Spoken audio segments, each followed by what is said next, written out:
องค์การอัยการปราศนสูงสุดได้มีการจัดกองประชุมวิสามัญของคณะกรรมการอัยการปราศนสูงสุดสุดที่2กองประชุมได้จัดขึ้นในวันที่18 มีนาคม 2025โดยภายใต้การเป็นประธานของท่านไสสนาโคตรภูธรหัวหน้าองค์การอัยการปราศนสูงสุดประธานคณะกรรมการอัยการปราศนสูงสุดมีสหายห้องประธานคณะกรรมการหัวหน้าห้องการ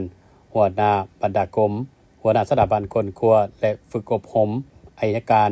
กองเลขาคณะกรรมการเข้าร่วม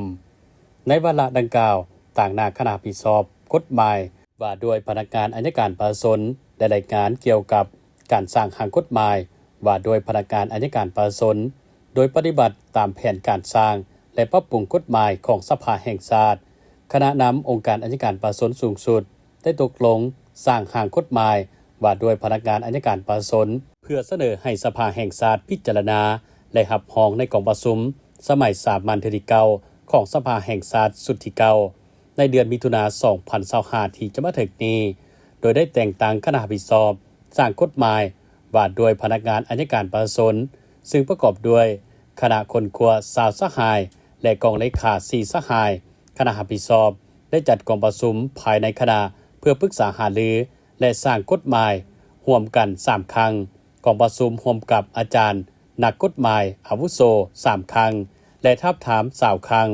กองประชุมปรึกษาหารือกับกระทรวงป้องกันประเทศและองค์การอัยการทหารขั้นสูงในวันที่11 มีนาคม 2025ที่ผ่านมานี้บรรดาเนื้อในต่างๆจะเอาเข้าผ่านกองประชุม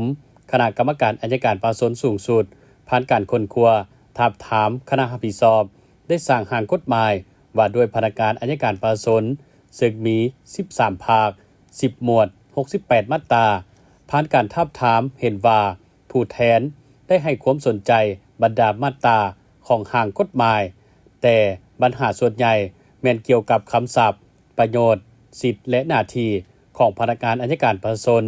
การเลื่อนขั้นการปลดขั้นการปฏิบัตินโยบายโดยเฉพาะในขงเขตพนักงานอัยการทหารจากนั้น